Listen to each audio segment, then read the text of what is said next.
Neuroanatomía y neurofisiología en psicología de la conciencia. La conciencia. En nuestra disciplina ya hemos tomado el concepto de conciencia como aquel estado que permite darnos cuenta de nosotros mismos y del medio que nos rodea. Es un verdadero darnos cuenta. Presenta dos componentes en permanente interacción: el contenido que se haya representado por las funciones cerebrales superiores, la reactividad que equivale al reaccionar ante estímulos. La neuroanatomía del contenido es subcortical y la neuroanatomía de la reactividad es mesencefalopontina. El contenido es aquella información que tenemos depositada en nuestras redes neurales, como así también la que se tramita en el momento presente y la que usamos para proyectarnos en nuestros planes futuros. La reactividad es la capacidad que permite su encendido para poder manipular la información representada en el contenido. Durante el día estamos despiertos, es decir, en estado vigil. No obstante, con oscilaciones fisiológicas que nos colocan en distintos estados de atención. Cuando dejamos de estar despiertos, pasamos a otro estado, también fisiológico, el sueño. Por tanto, en la vida diaria nuestro estado de conciencia oscila entre el estado de vigilia y su contracara, el estado de sueño. Por tanto, en la vida diaria nuestro estado de conciencia oscila entre el estado de vigilia y su contracara, el estado de sueño. Entre ambos hay variaciones del nivel de atención, la cual no se mantiene uniforme. Claramente, podemos experimentar en muchos momentos de nuestra vida cómo la vigilia fluctúa, pasando de momentos en que estamos muy atentos y alertas a otros en los que apenas nos damos cuenta de lo que sucede a nuestro alrededor. A veces estamos más activos, atentos, y a veces no tan atentos. La atención en clase es siempre la misma. ¿No desciende acaso la atención mientras leemos o estudiamos? El estado de vigilia o alerta se encuentra en la base de todo procesamiento de la información que realiza el encéfalo, siendo importante tanto para realizar una evaluación neuropsicológica como para hacer una valoración de las funciones mentales de un sujeto. Sin embargo, estar en estado de vigilia o alerta siempre implica estar consciente, e inversamente, en ausencia de vigilia o alerta, tal como ocurre en la actividad onírica, el sueño estará consciente de su procesamiento mental interno. Entonces, la sensopercepción requiere de la corteza cerebral para una adecuada percepción que permita la realización de actos, pero previamente es necesario el estado de alerta o vigilia. Y el sueño, como es de suponer, en la neurofisiología del encéfalo no equivale a pasividad. Durante el sueño hay una constante actividad encefálica. Nótese que no decimos actividad cerebral. Interesa recordar que el encéfalo está integrado por el cerebro y el tronco cerebral, integración que permite conformar una unidad funcional. Durante el sueño, esa unidad también se expresa con una conducta. Se producen cambios bioeléctricos, autonómicos y del comportamiento. Se producen cambios bioeléctricos, autonómicos y del comportamiento. Hasta aquí hemos hecho un recorrido desde la neurofisiología analizando las modificaciones funcionales de nuestro estado de conciencia en situación normal. Haremos ahora una breve descripción en situaciones patológicas con el fin de poder entender mejor el concepto de conciencia y no para profundizar en detalles que exceden a los objetivos de este texto. En un extremo nos encontramos con la pérdida de conciencia, al cual se lo denomina estado de coma, verdadera contracara de la conciencia vigil. Existen además estados intermedios patológicos que, agrupados con el nombre de estados precomatosos, son la obnubilación, la confusión y el estupor. En la obnubilación se conserva la lucidez. Es un estado donde el sujeto tiene la posibilidad de discernir su ubicación temporoespacial, y en los otros estados, tanto en la confusión como en el estado estuporoso, pierden la condición de lucidez. El estado estuporoso es el mayor deterioro de la conciencia previo al coma, en el cual el sujeto solo puede lograr discretas respuestas frente a la aplicación de un estímulo doloroso. Entonces, los estados opuestos a la alerta o vigilia son el sueño, mecanismo fisiológico, y el estado de coma, situación patológica. En ambos existe actividad en el encéfalo inducida activamente a través de complejos mecanismos que en el sueño permiten el dormir y el despertar, pero en el coma no resulta posible ese despertar. Haciendo un paralelismo entre el sueño y el coma, ambos comparten aspectos neuroanatómicos y neurofisiológicos, uno fisiológico y el otro patológico. ¿Es definitivo el estado de coma? No, es un estado temporario.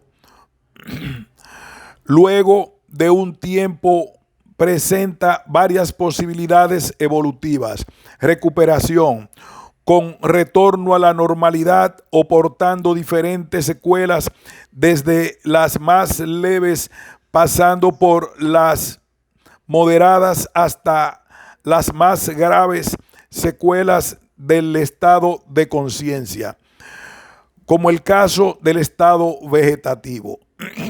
Muerte del encéfalo, y por lo tanto el sujeto puede no existe posibilidad, muerte del encéfalo y por lo tanto del sujeto, porque no existe posibilidad de vida sin un encéfalo que funcione, que cumpla su rol de relacionarnos con el medio, sistema nervioso somático, y mantener nuestro funcionamiento interno visceral, sistema nervioso autónomo. La muerte del encéfalo es el fin de la vida. Es un no retorno, es la muerte misma del sujeto. Si bien a través de la moderna tecnología y con los avances farmacológicos, la medicina puede prolongar la sobrevida de los órganos del sujeto, cuando éste ya ha fallecido, solo podrá mantener esa vitalidad por espacio de algunas horas. Luego, es imposible reemplazar el encéfalo. El desconcierto y la confusión que a veces se difunde por medios de comunicación suelen hacer referencias a parciales mejorías evolutivas de pacientes con severas secuelas del estado de conciencia. Es el caso del sujeto en estado vegetativo, estado en el que, teniendo una pérdida de contenido de conciencia, conserva su realidad. Es aquella persona que despierta, se duerme, tiene movimientos sin propósito, conserva sus funciones viscerales, pero no se conecta con el medio ambiente. No hay función de la vida de relación, solo conserva funciones de vida automática o vegetativa. Está vivo y puede permanecer por años en este grave estado secuelar. Otro estado en el que existe un deterioro severísimo del contenido de la conciencia se denomina estado de conciencia mínimo. Otra confusa apreciación la constituye el relato de aquellos sujetos que manifiestan una experiencia cercana a la muerte. La literatura y el cine han narrado o mostrado imágenes de sujetos próximos a la muerte que, sin llegar a alcanzarla, vuelven a la vida, aunque en realidad no pueden regresar desde donde nunca se fueron. No estuvieron muertos, no llegaron al punto de no retorno. El concepto de experiencia cercana a la muerte comenzó a utilizarse en el año 1975 en el libro Life After Life del Dr. Moody.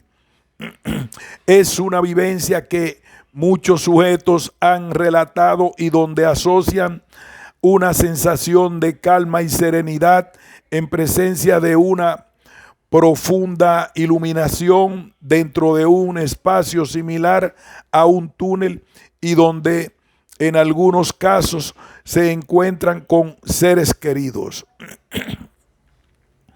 ¿Qué aporta la psiconeurobiología al conocimiento de este estado tan particular? El sujeto no está despierto, tampoco en el sueño. Queda atrapado en un estado intermedio de conciencia, atravesando un túnel, observando imágenes y con sensación de flotar. Se ha postulado que en severas disminuciones del flujo sanguíneo encefálico, el sujeto puede quedar suspendido en un estado entre la vigilia y la etapa del sueño. Experiencia muy similar a la de los sueños lúcidos en los que el sujeto sabe que está soñando, pero se le dificulta la separación entre sueño y realidad. En esos momentos, la corteza prefrontal dorsolateral presenta una marcada disminución del flujo sanguíneo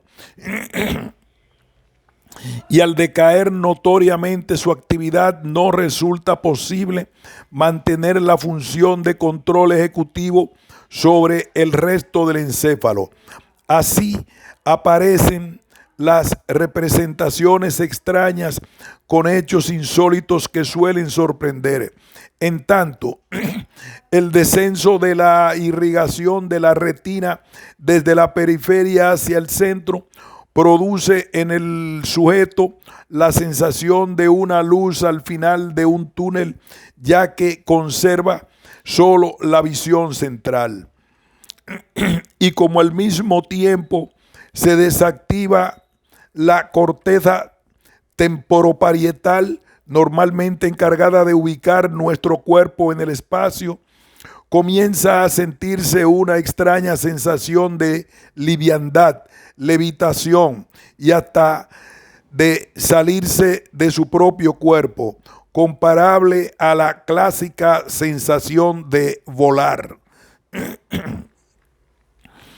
Bases neurales de la atención. La atención es la puerta de entrada al procesamiento de la información. Sin ella o con alteraciones atencionales sería imposible considerar al resto de las funciones psicológicas complejas. La atención es la puerta de la entrada al procesamiento de la información. Sin ella o con alteraciones atencionales sería imposible considerar al resto de las funciones psicológicas complejas. Prestar atención constituye el proceso esencial y previo a toda percepción o acción. Antecede a la sensopercepción con intención. Para valorar la decisión de la sensopercepción resulta necesaria la consideración de la memoria y la emoción. No obstante, previamente debe intervenir la atención. Para su análisis debe tenerse en cuenta que existe un sistema atencional en el cerebro que está separado de otros sistemas de procesamiento de la información. Que dicho sistema tiene redes anatómicas que no funcionan aisladamente, sino que se integran en el funcionamiento del encéfalo como un todo y que cada área involucrada tiene diferente función.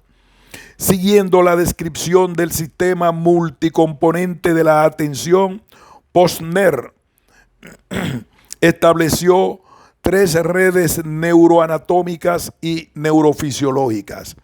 1. La red de alerta, entendiendo a la alerta como un proceso de despertar que posibilita responder a estímulos del mundo exterior y fluctúa con oscilaciones rápidas y lentas. Su sustrato neurobiológico es la formación reticular y la noradrenalina, su neurotransmisor principal. 2. La red de orientación permite procesar sucesivamente la salida de la atención de un foco, la eliminación de los distractores y el cambio de atención, controlados respectivamente por el lóbulo parietal posterior, el pulvinar talámico y el colículo superior.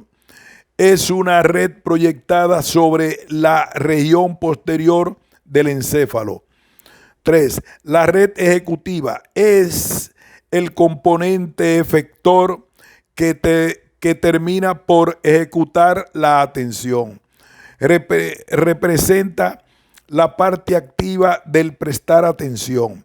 La relación con la corteza singular anterior y su principal neurotransmisor es la dopamina. La atención es una función de ambos hemisferios cerebrales. No obstante, cada uno participa con características propias. El derecho hace el procesamiento holístico y el izquierdo analítico y secuencial. En la modulación, en el derecho predomina los circuitos noradrenérgicos y en el izquierdo los dopaminérgicos. Además existe una dominancia del hemisferio derecho, puesto que si bien cada hemisferio controla su propia activación, el derecho activa más al izquierdo que al derecho.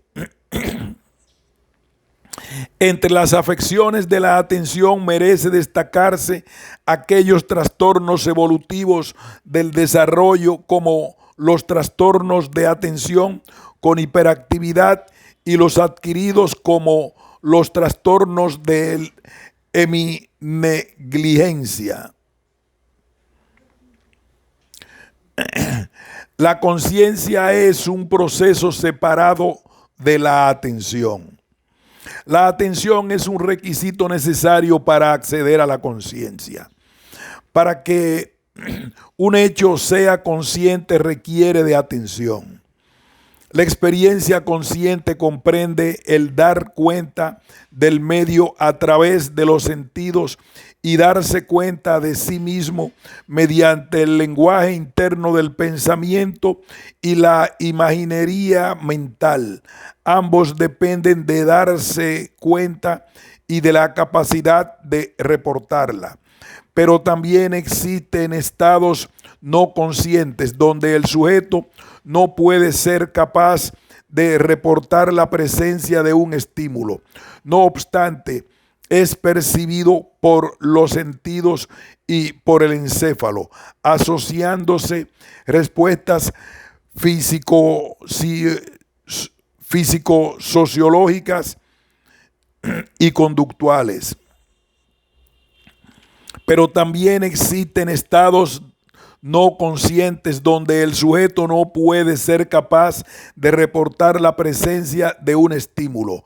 No obstante, es percibido por los sentidos y por el encéfalo, asociándose a respuestas psicofisiológicas o conductuales. No evidencian que el estímulo no consciente fue procesado. En estos casos, el estímulo puede ser poco intenso y no pasar más allá del umbral sensorial para seguir su procesamiento o tener escasa duración en el tiempo que impiden su llegada al procesamiento consciente, quedando en sectores encefálicos no conscientes debido a la falta de amplificación atencional. Entonces, si se los atiende, pueden ser accesibles, pero en el caso de distracción o inatención no puede accederse. Sabemos que gran parte de nuestros procesos mentales tramitan información no consciente y el darnos cuenta o ser conscientes de un hecho y poder expresarlo implica una modificación en el procesamiento de la información. En este caso, para poder transformar una información no consciente en una experiencia consciente, se involucran los sistemas frontoparietales, verdaderos analizadores que cumplen funciones de filtros y que a continuación consideramos. El frontoparietal externo o lateral entre la corteza prefrontal dorsolateral y la corteza parietal superior. Involucra la realización de movimientos proposicionales, ya que regula la atención y coordinación visual, manual y espacial, interviniendo además la memoria del trabajo, capaz de manejar la información durante un breve espacio de tiempo. Es el sistema que tramita la cognición de los estímulos del medio ambiente. El frontoparietal interno o medial entre la corteza prefrontal ventromedial y la corteza singular posterior. Se trata de un caso de una conectividad funcional donde la mayor actividad se produce en reposo e inversamente se desactiva durante la realización de una tarea dirigida hacia un propósito. Es el sistema que tramita la información interna. Es autorreferencial en relación a la proyección del pasado y del futuro del sujeto, pero también interviene en la consideración del estado mental de los otros. El frontoparietal intermedio entre la corteza singular anterior y la corteza insular anterior se encarga de controlar y equilibrar la información más trascendente tanto del sistema externo como el interno a cargo de los precedentes, integrando los circuitos frontoparietales y los ganglios subcorticales. Nos permite comprender que los actos voluntarios y deliberados, si bien comienzan en forma no consciente, llegan a hacerse conscientes a partir de que la corteza prefrontal permite ese darse cuenta. Mientras tanto, las proyecciones hacia la corteza parietal medial posterior y corteza prefrontal medial y singular anterior determinan el encendido, la modulación de las respuestas conductuales y el apagado de la conciencia. Si vinculamos la base neuronal, si vinculamos las bases neuronales de la atención con las del pensamiento sensoriomotor, podemos observar cómo los estímulos externos del medio ambiente son recogidos en la sensopercepción, pero requieren de una atención para hacerse conscientes.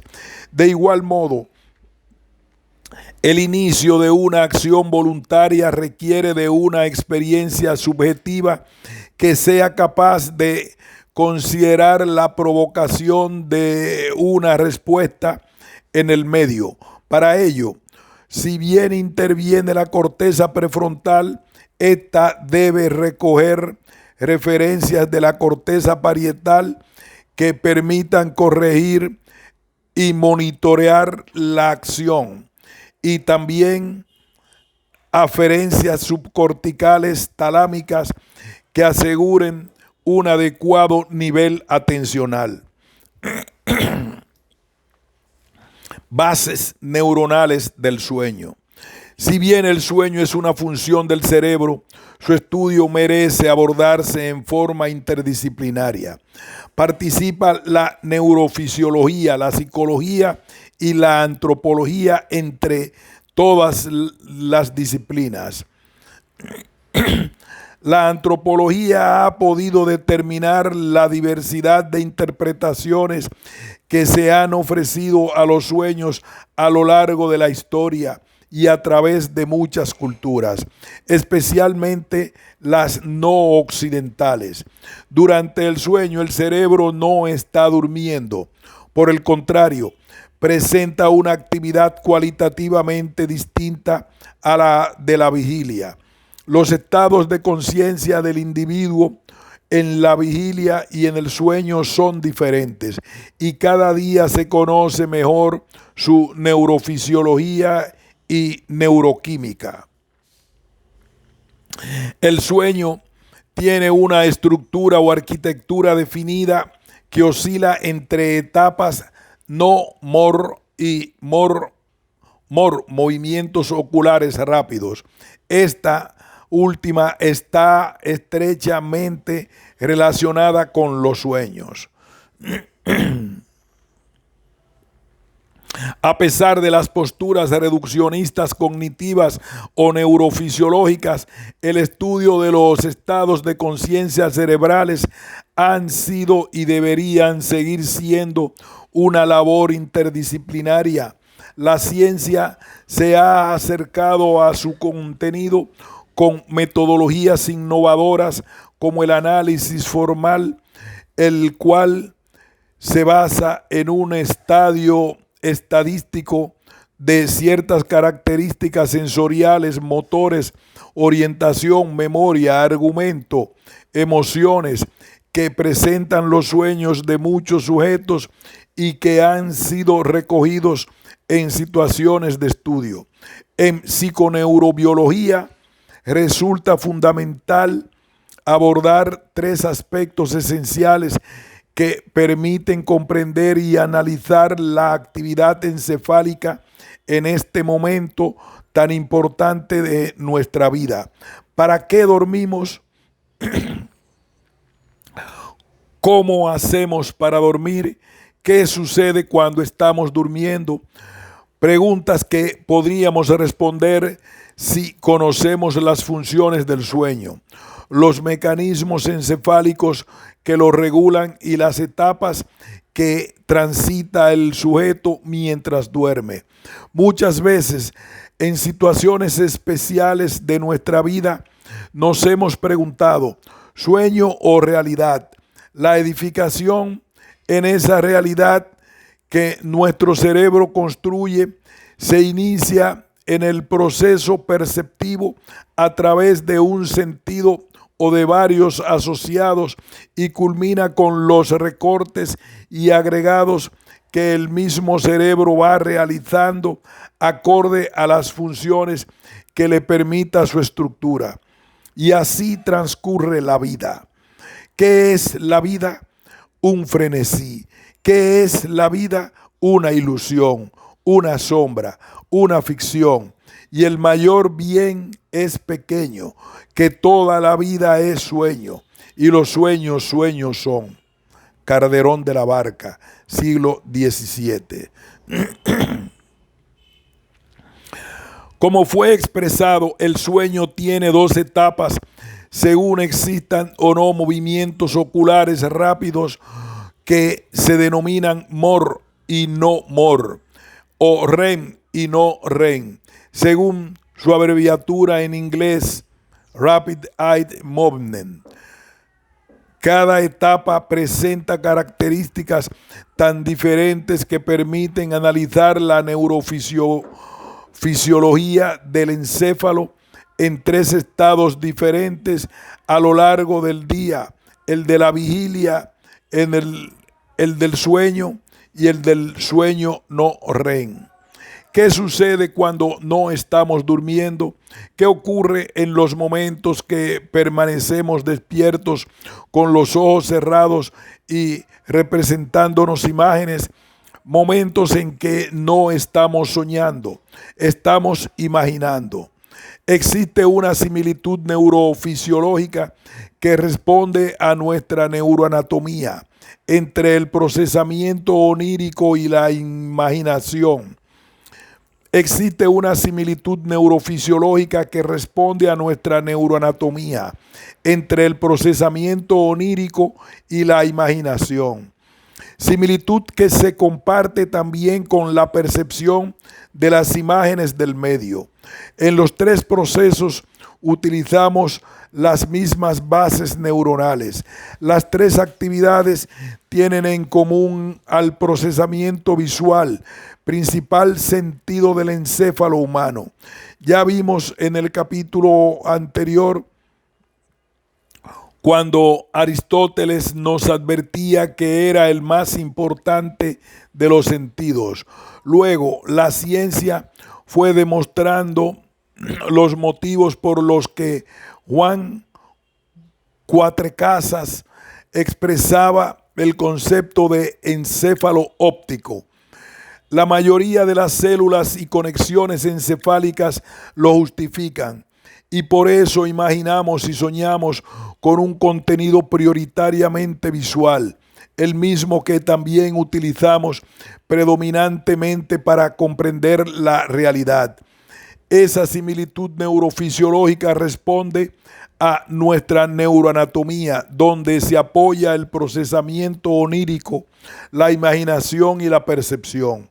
A continuación analizaremos brevemente los tres aspectos esenciales del sueño. Funciones del sueño.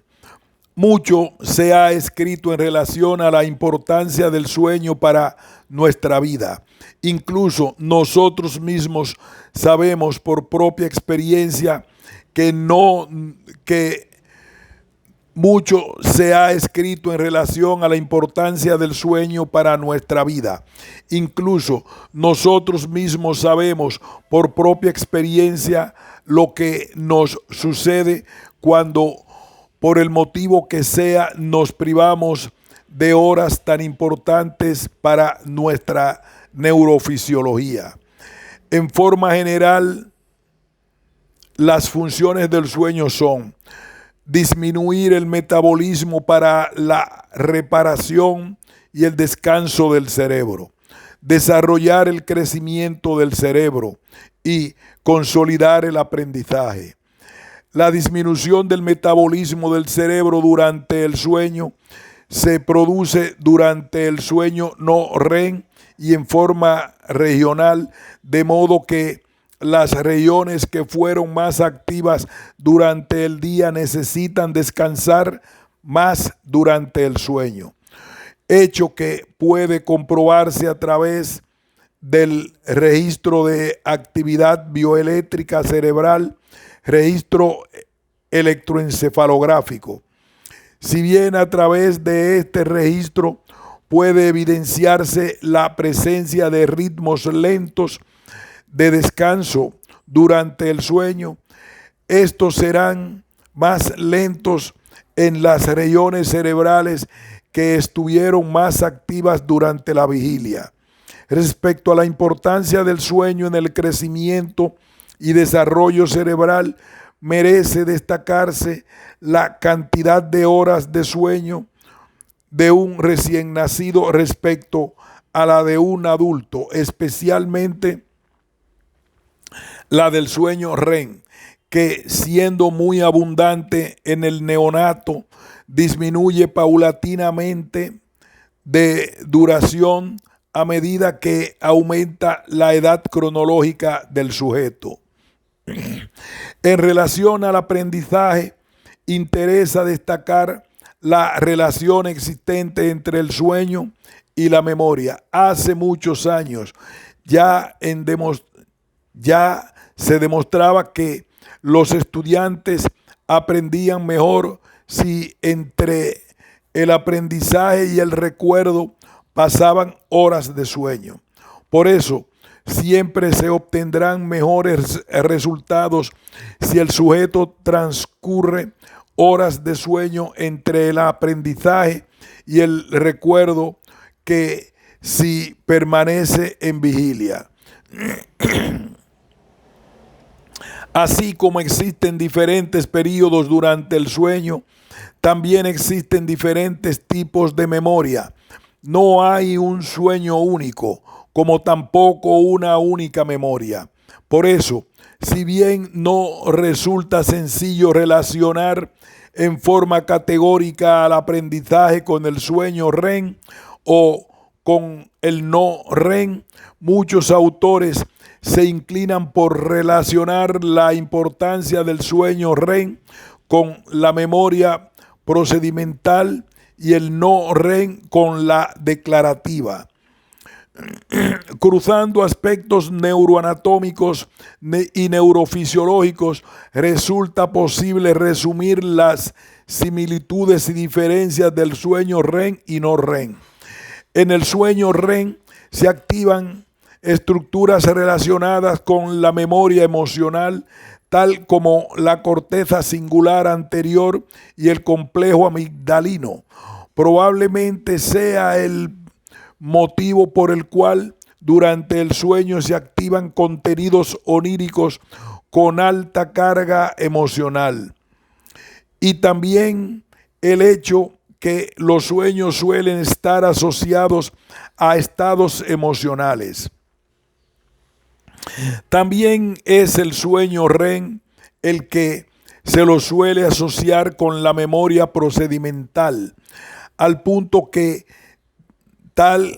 los sujetos que realizan un aprendizaje motor tienen mejores respuestas luego de un periodo de sueño que aquellos que permanecen en vigilia. Y si consideramos a los que durmieron, habrán aprendido mejor quienes tuvieron mayor tiempo de sueño REM. Al comienzo del sueño, el sujeto ingresa en la etapa no REM, siendo muy destacada su etapa de sueño profundo, que corresponde a la etapa 3-4. Esta etapa coincide con los niveles más bajos del cortisol en sangre, hormona que interfiere en la consolidación de la memoria declarativa. En términos neuroanatómicos, interfiere en la comunicación del hipocampo con sus referencias a toda la neocorteza. Su disminución mejora la consolidación. En este sentido, merece diferenciarse el concepto de consolidación sináptica de la consolidación de la memoria. La consolidación sináptica requiere del mecanismo de potenciación a largo plazo y se producen en el sueño REM. En cambio, la consolidación, entendida como la distribución en las diferentes regiones corticales cerebrales, se realizan preferentemente en el sueño REM, momento en el cual el hipocampo se encuentra especialmente preparado para poner en acción a sus proyecciones eferentes. En conclusión, el sueño es para descansar, para crecer y para consolidar nuestro aprendizaje. Por eso, si bien podría considerarse que el sueño tiene un componente adaptativo y expresado a través del aprendizaje, se trata de un estado imprescindible para la vida. Si no se duerme, la vida sería imposible. Hay que restaurar el equilibrio y consolidar lo aprendido, algo así como parar y avanzar. Mecanismos del sueño. No vamos a dormir. ¿Por qué habitualmente dormimos a la misma hora todos los días? ¿Tiene el sueño un ritmo a cumplir? Efectivamente, el ritmo circadiano, controlado por el encéfalo a través del núcleo supraquiasmático del hipotálamo. Diariamente este núcleo es sincronizado a través de la iluminación externa, de los cambios de temperatura y de los ruidos extremos. Estos estímulos actúan directamente sobre el hipotálamo. Por ejemplo, la exposición de un sujeto después de medianoche a una fuente de luz logra atrasar el sueño, pero si se lo expone antes del amanecer, el sueño se adelantará. Por ese mismo motivo, la luz artificial retrasa el sueño y la oscuridad lo prolonga. ¿Cómo actúa este núcleo denominado reloj biológico?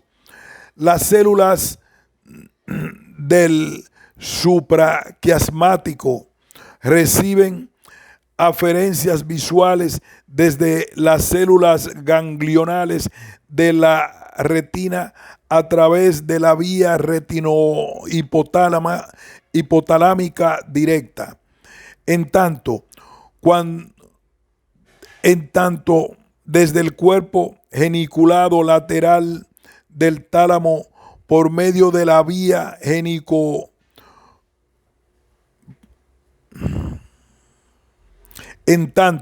desde el cuerpo geniculado lateral del tálamo por medio de la vía geniculo-hipotalámica indirecta, le llegan proyecciones que ejercen el rol de reiniciadores del reloj. Esta reiniciación se debe a la intervención de las vías ópticas reflejadas. Controlan la entrada de luz a través de la contracción y dilatación pupilar, que forman parte de la vía indirecta. Las neuronas del NSQ proyectan sus referencias a otros núcleos hipotalámicos como el área preóptica ventolateral, que controla el mecanismo del sueño, y hacia núcleos anteriores del hipotálamo que controlan la temperatura corporal. Por lo tanto, el núcleo supraquiasmático regula el ritmo circadiano, vigilia-sueño a través de sus conexiones con centros activadores e inhibidores, determinando la transición de la vigilia al sueño. Entramos en el sueño. Cuando comenzamos este proceso, ingresamos a la etapa no REM. El área preóptica ventrolateral está poblada de neuronas inhibitorias que segregan GABA y proyectan sus axones y los tubérculos mamiliares hipotalámicos a la protuberancia dorsal, a los núcleos del rafe y al locus coeruleus. Estas estructuras están encargadas de activar la corteza y el comportamiento. Al recibir la inhibición de las regiones hipotalámicas, activan una inhibición recíproca que impide que las neuronas de ambas regiones se hallen activadas al mismo tiempo. De este modo, el sujeto puede estar dormido o despierto, pero no en los dos estados al mismo tiempo. Existen además otras sustancias capaces de provocar modificaciones en este complejo mecanismo. La cafeína actúa inhibiendo el centro del APBL y la orexina, como ocurre también en la motivación del sujeto. Activan los centros de activación de la corteza. A punto de despertar. Durante el sueño, hay momentos en los que casi nos despertamos, pero seguimos durmiendo. Son momentos en que transcurrimos en el sueño REM. A punto de despertar. Durante el sueño hay momentos en los que casi nos despertamos, pero seguimos durmiendo. Son momentos en que transcurrimos en el sueño REM. El primer signo de un episodio REM es la aparición de las ondas PGO, cuya denominación proviene de las iniciales de los centros donde se originan. P, protuberancia; G, geniculado; O, occipital. Las neuronas protuberanciales, las neuronas protuberanciales corresponden a un área específica llamada peribranquial. Estas células segregan acetilcolina y normalmente se hallan inhibidas en la vigilia y en el sueño de ondas lentas por las neuronas serotoninérgicas, núcleos de rafe, y noradrenérgicas, locus coeruleus.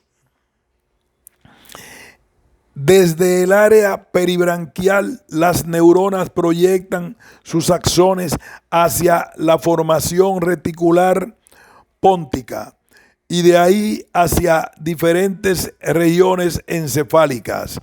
1. Al núcleo geniculado lateral del tálamo. Segundo, centro que interviene en la génesis de las ondas PGO. 2. Al núcleo preóptico para determinar respuestas genitales en el sujeto durmiendo. 3.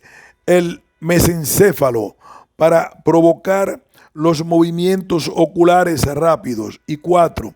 Los núcleos motores del tronco encefálico y de la médula espinal para producir parálisis muscular. Y por fin nos despertamos. Tras el vivir y el soñar está lo que más importa, el despertar, decía el poeta español Antonio Machado. Y por fin nos despertamos. Tras el vivir y el soñar está lo que más importa, el despertar, decía el poeta español Antonio Machado. Para considerar el despertar interesa puntualizar que la corteza cerebral se activa neurofisiológicamente desde el sistema reticular del tronco encefálico, pero también desde otras regiones, el cerebro basal anterior, circuitos colinérgicos del núcleo basal de Meynert y del área septal, y el hipotálamo posterior, circuitos histaminérgicos e hipocretinérgicos. Por ello, existen 3 etapas que deben considerarse para la reacción del despertar: la reactividad dirigida por la formación reticular, la regulación afectiva y atencional coordinada por el cerebro basal anterior y el hipotálamo posterior, y la etapa cerebral, constituida por los hemisferios cerebrales, incluyendo a los ganglios basales. Esta última etapa vincula a la percepción, aferencia, a la orientación con respecto a sí, al medio en el que se halla el sujeto, a la motricidad, eferencia y a la actividad psicológica compleja determinada por la elaboración y planeamiento de la conducta. Etapas del sueño REM y no REM. Mucho se ha avanzado en el conocimiento de este estado con intensa actividad cerebral llamado sueño, donde se suceden modificaciones autonómicas, bioeléctricas y compartimentales. Etapas del sueño REM y no REM. Mucho se ha avanzado en el conocimiento de este estado con intensa actividad cerebral llamado sueño, donde se suceden modificaciones autonómicas, bioeléctricas y comportamentales. Dicha actividad puede diferenciarse en 2 etapas: el sueño REM y el REM. Y como fuera expresado, si agregamos la actividad del cerebro durante la vigilia, y es posible establecer 3 etapas diferentes de actividad cerebral en condiciones fisiológicas y que pueden reflejarse en una neuroanatomía y en una neurofisiología diferente. Para reconocer las etapas del sueño en un sujeto durmiendo, se utilizan métodos de registro de las ondas cerebrales, electroencefalograma, conjuntamente con la valoración de los músculos, electromiograma, del movimiento ocular, electroculograma, y de las funciones autonómicas. El conjunto de estas mediciones se denomina polisomnograma. En el electroencefalograma, la actividad bioeléctrica cerebral se grafica con oscilaciones sinusoidales denominadas ondas cerebrales, sobre las que se puede medir la amplitud y la frecuencia de oscilación. Precisamente la frecuencia medida en ciclos por segundos, Hertz, establece la denominación de las ondas. Las rápidas son las ondas alfa, entre 8 y 13 ciclos por segundo, y las ondas beta, superior a 13. Las lentas son las ondas teta, entre 4 y 7 Hz, y las delta, menores de 4 Hz. En un registro electroencefalográfico fisiológico de un adulto en el estado de vigilia, se advierten ondas alfa en regiones occipitales y beta en áreas frontales. En el sueño se produce una paulatina lentificación de las ondas quedando conformado por ondas lentas, teta y delta. No obstante, en un momento del sueño sucede un hecho paradójico. Se observan ondas rápidas muy similares al estado de vigilia. Por lo tanto, a lo largo del sueño se alternan ondas lentas y rápidas. A continuación, se considerarán los aspectos básicos de las etapas no REM y REM. Etapa no REM.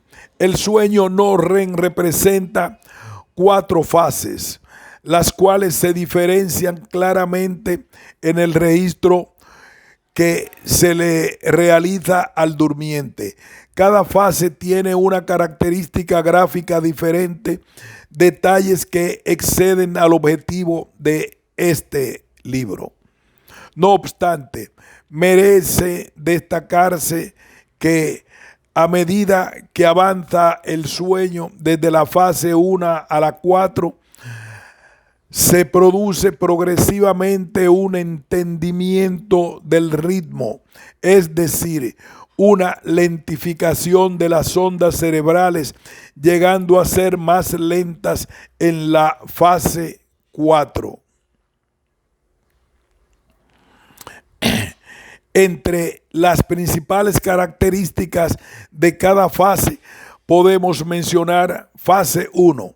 Es el sueño liviano donde resulta muy fácil despertar al sujeto, quien es capaz de percibir la mayoría de los estímulos externos, incluso puede dar alguna respuesta. Es la fase en la que disminuye el tono muscular y comienzan a enlentecerse las ondas cerebrales.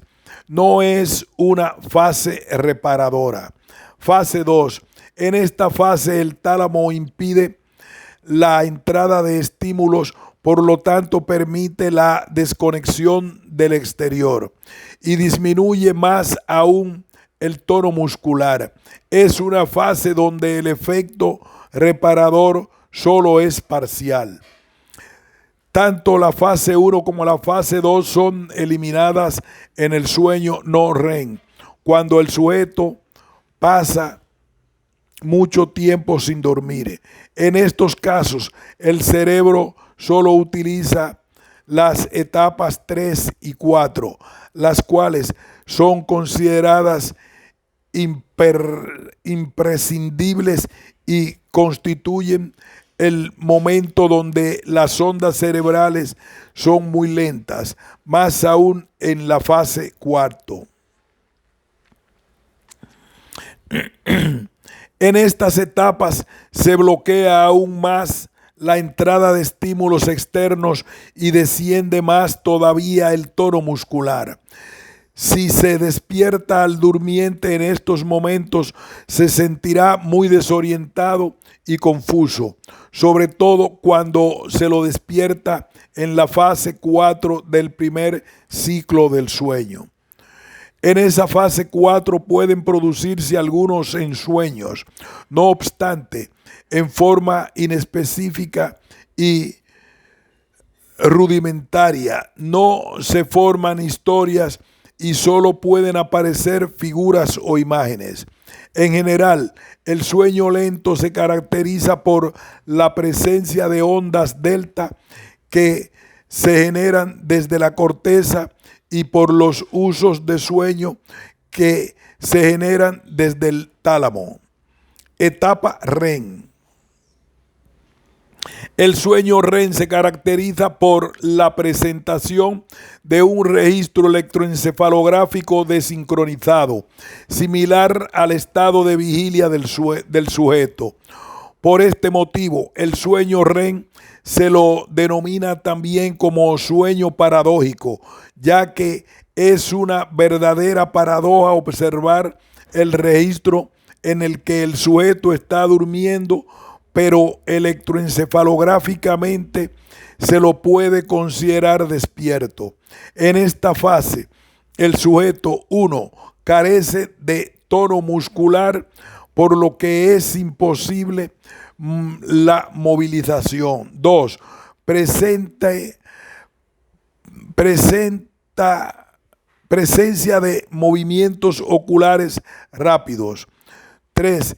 Presencia de erecciones del pene o secreciones vaginales. Y 4. Percibe el contenido onírico propio de los sueños. Organización del sueño. En la construcción de la arquitectura de un sueño normal se alternan las etapas no REM, REM. Ambas etapas constituyen un ciclo que dura aproximadamente 60 a 90 minutos. Durante un periodo de sueño nocturno se observan de 4 a 6 ciclos no REM. En los primeros 2 ciclos predomina el sueño no REM, pero en los ciclos posteriores esta etapa disminuye a la vez que aumenta la cantidad del sueño REM. La proporción de sueño REM aumenta desde el primero al último ciclo y hacia el final de la noche la fase REM más larga puede durar hasta 1 hora. Por tanto, el primer tercio de un episodio normal de sueño nocturno de 7 a 8 horas está dominado por el sueño no REM y el último tercio del sueño REM. Existe una secuencia establecida que transcurre desde la vigilia hasta el inicio del sueño, comenzando en la fase de la etapa no REM, siguiendo con las fases sucesivas, después con el sueño REM y luego retomando la etapa no REM para continuar así sucesivamente. En el primer ciclo, el no REM es más profundo, siendo sucesivamente más superficial a medida que avanza durante la noche hasta el último ciclo, donde su profundidad es significativamente menor respecto al primer ciclo. Aquí pausamos.